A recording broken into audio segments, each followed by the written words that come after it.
good morning. Welcome to the first Starter for 10.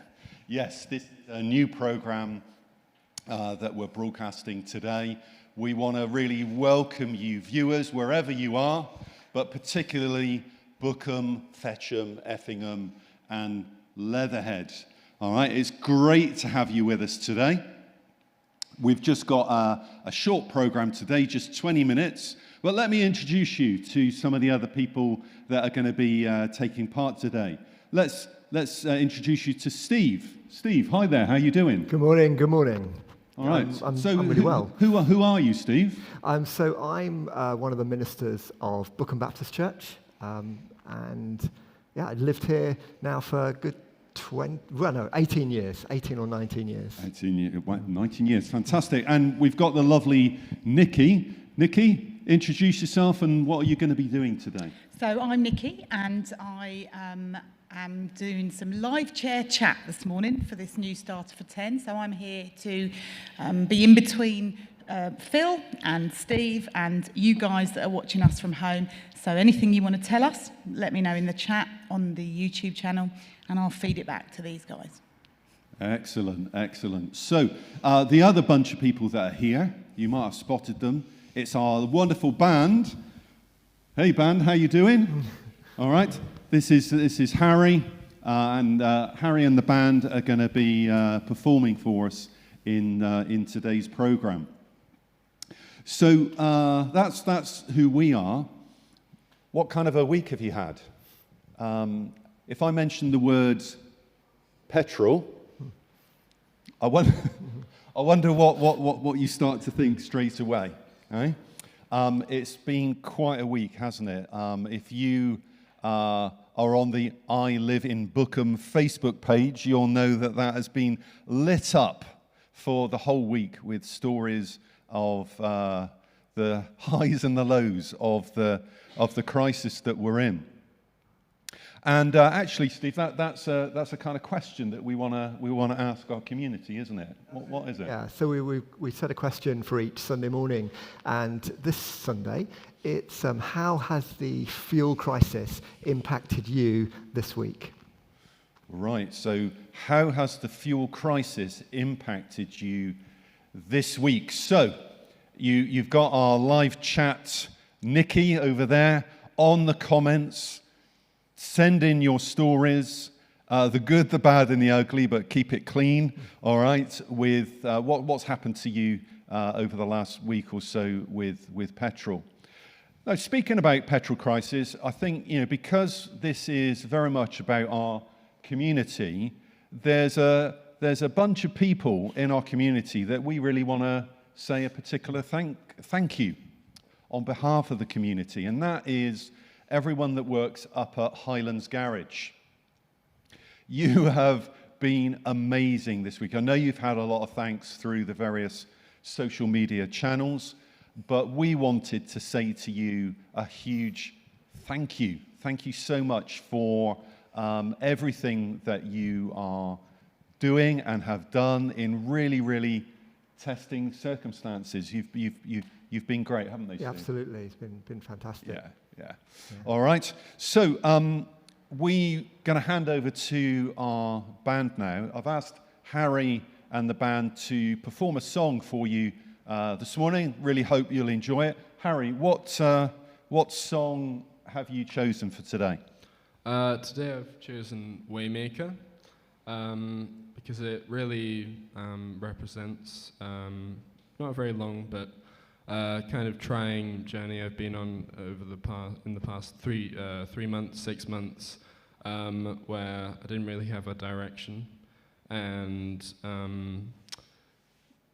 the Lord's really shown me a way and been a bright light that I could follow in a new job that I found that I'm really enjoying. Right. Okay, take it away.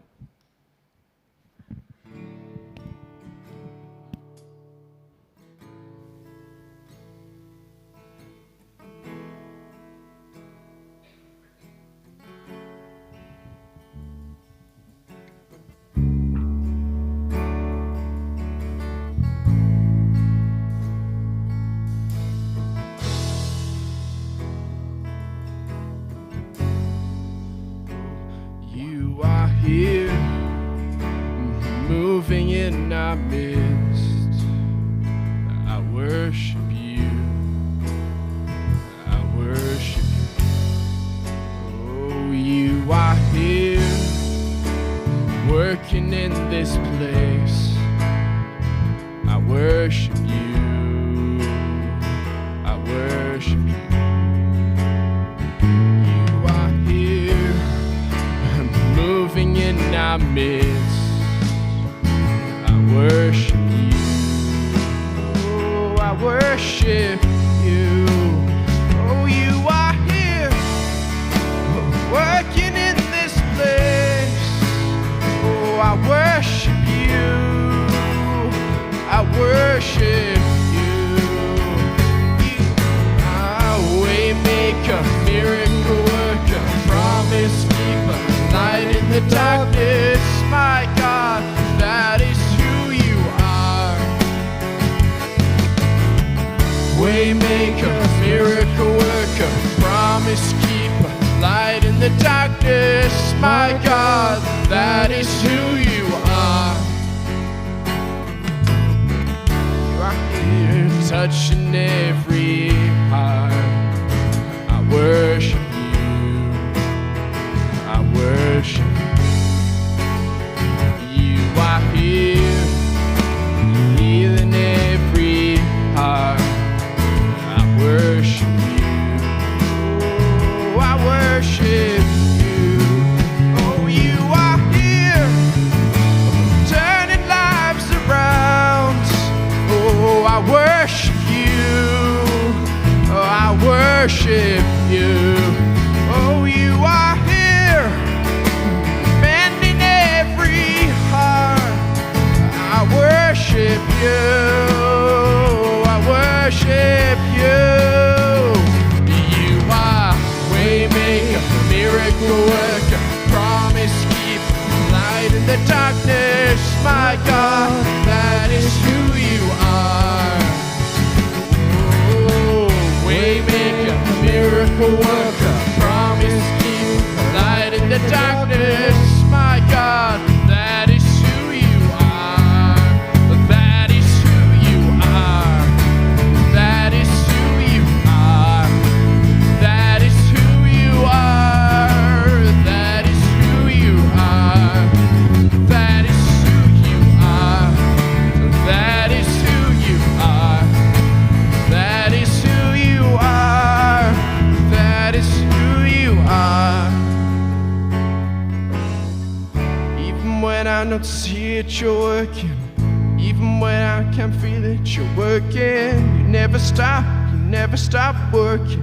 You never stop working. Even when I don't see it, you're working. Even when I don't feel it, you're working. You never stop working. You never stop working. Even when I don't see it, you're working. Even when I can feel it, you're working. You never stop working. You never stop working. Even when I can feel it, you're working. Even when I can see it, you're working. You never stop working. You never stop, Lord. You make a miracle worker, promise keeper, light in the darkness. My God, that is who you are. You waymaker, miracle worker, promise keeper, light in the darkness. My God, that is who you are. That is who you are. That is who you are. That is who you are. That is who you are. That is who you are. That is who you are. That is who you are. That is who you are. You are waymaker, miracle worker, promise keep, light in the darkness. My God, that is who you are. Waymaker, miracle worker, promise keep, light in the darkness. My God, that is who you are.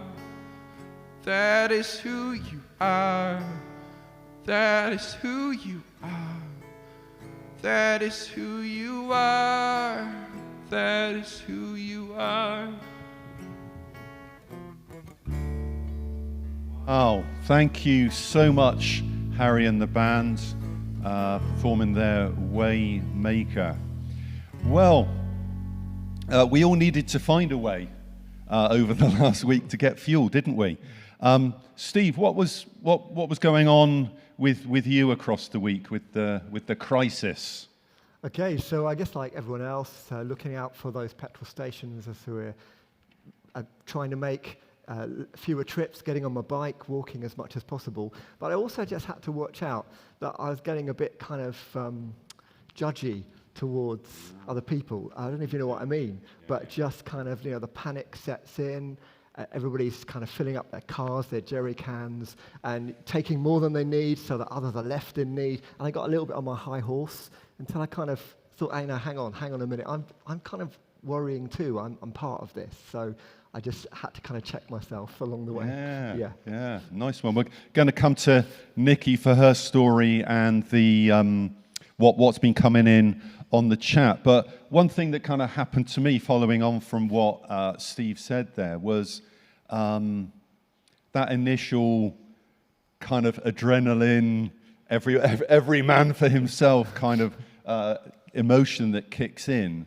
And then listening to, talk shows and that kind of thing, and just really reflecting how quick we are to try and search for someone to blame for what's happening. And who caused the panic? Was it the government that said don't panic? Was it the media? But actually, we're all responsible for our own actions. We were the ones deciding to go out and get it, and that had to kind of come home to me as well. So, Nikki, how was, because Nikki travels a lot for her work, so how's your week been? Well, it's been a funny week because I started off travelling to Hertfordshire, and all of the garages around, I did the whole cycle of the M25, which is 124 miles if you didn't know. There's a quiz answer for you. Highlands Garage, though, came good for me. Matt took my car out one night to fill my car up. And I don't know if anybody remembers, but a little bit before the global petrol crisis, there was a global pandemic. So we're all on Zoom. So we've all gone back to Zoom for the time of the petrol crisis. So for me, no problem at all. Let me tell you about the people that have... I just also want to congratulate both of you for your dad dancing during that song. It was just... I'm not sure if you guys at home could see it, but it was fun to watch. So we've had... Lauren wants to pass her thanks to Highlands Garage as well. They've been great for her. She managed to fill up there.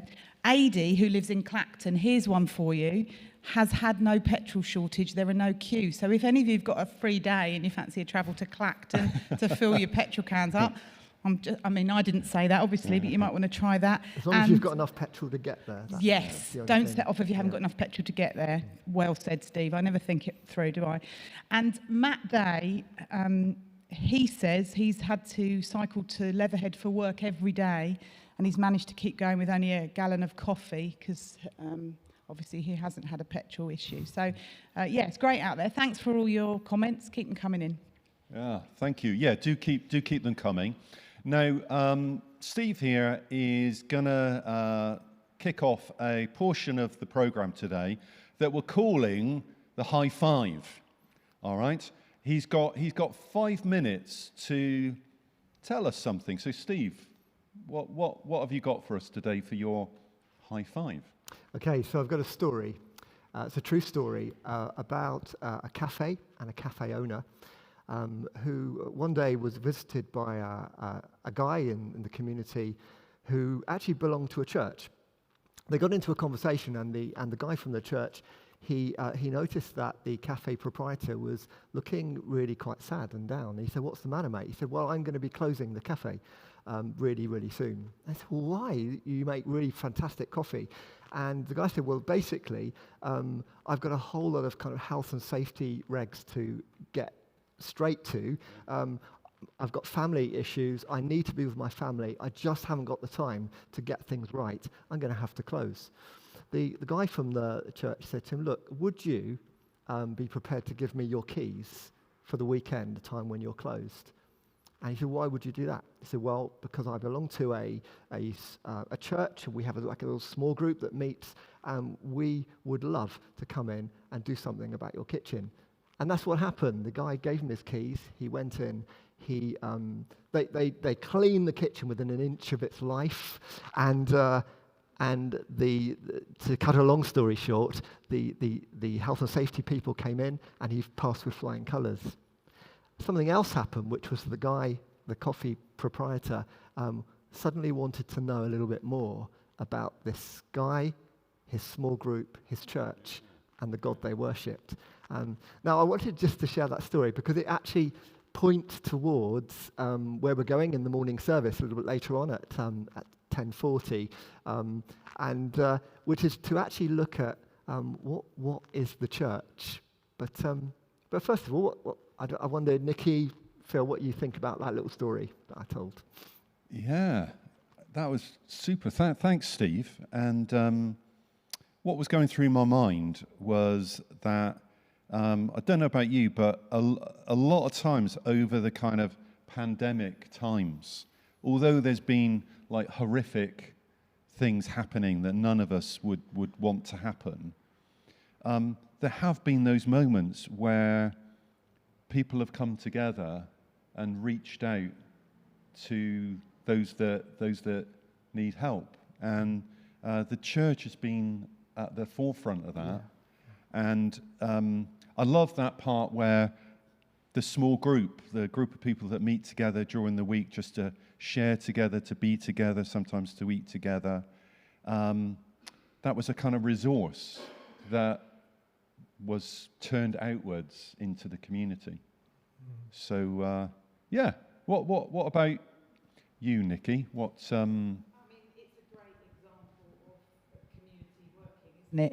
It's fantastic, and I'm a massive small group proactive supporter, and I think that's where community, love, friendship starts. So I think it's just a really great example you gave, Steve, and one that lots of us do already in our small groups and in our communities. And as you said, Phil, through the pandemic, they've really kind of risen to the fore, and those small communities kind of do the work of the bigger community. So yeah, great story. So it's the story is a little bit of an opener for me for what's coming later on. Looking at Steve, let me interrupt you. When you say what's coming up later, for our new viewers, what do you mean? Okay, so this little program's about 20 minutes. Yep. When we're done, we're going to rest. The cameras will stop rolling, as it were, and then there's going to be a little bit of a break time, and then around 10:30, we're going to have folk coming into the building here for our usual kind of morning together, worshipping God and learning together. Around 10:40, we'll turn the cameras back on again so that it's possible to link in to like a kind of a continuation for our starter for 10. Right. And are you going to be saying more later on about the story that you've shared and the kind of the bigger implications of that? Absolutely. Basically, in the message that I'm going to bring later on, we'll kind of unpack that story a little bit more and see where it takes us. Yeah. Nice. So there's an invitation for you to join us on the same YouTube channel for about 10:40. Particularly, if that story, what Steve shared, just kind of resonated with you, touched you in terms of that was a good thing to hear. Maybe interested to hear a little bit more. We just really encourage you to, afterwards go and grab a cup of coffee, maybe a bit more breakfast, and come back at 10:40. And just to say that this starts for 10. This is now every Sunday. We really want you to come and join us at 10 o'clock. We've got lots of exciting things in store, that we know that you're going to be really, really interested in. As I said right at the beginning, just really, really focused on our local community, and what a wonderful community it is. If you find yourselves that you're wanting to connect with us in any way, there's a number of ways about doing that. And Nikki, we're going to come to you in a second to just talk a little bit about the Facebook link. Yeah? So how can folk make contact through Facebook? So I'm not sure if a link's going to magically come up on screen or not, but if you just look at Bookham Baptist Church Facebook page, just search for that and like it, and you're welcome to send us messages. We'll respond to all those messages as soon as we can. And while we're sitting in petrol queues, we can be doing that through the week. So we'll get back to you.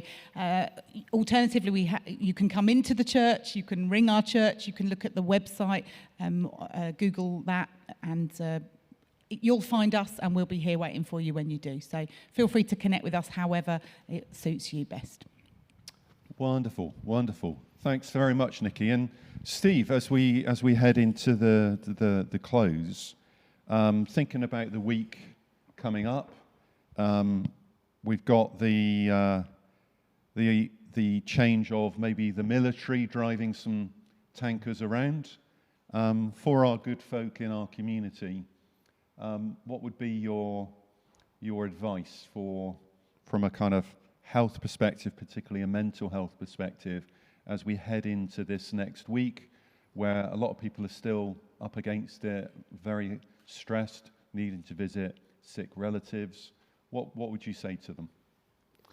Yeah, I think I'd say that try to kind of not be alone in this, recognize that everybody's kind of grappling with this, and actually that we can help each other.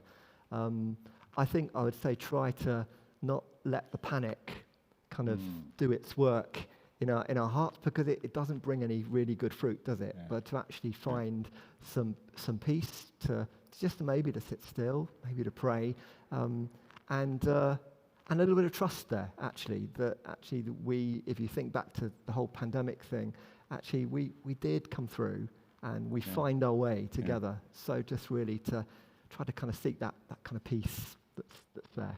Yeah. Yeah. All right. So great advice there, Steve. We want to thank you, dear viewers, for your time and for being with us today. Thanks to Harry and the band, to Nikki, to Steve, to the crew that are here as well. We hope you have a really, really special week. Just remember what Steve just shared there about not being alone and about how we process that whole rise of panic, all right? So that's it. Do join us at 10:40 if you'd like to, and we'll see you there. Bye-bye for now.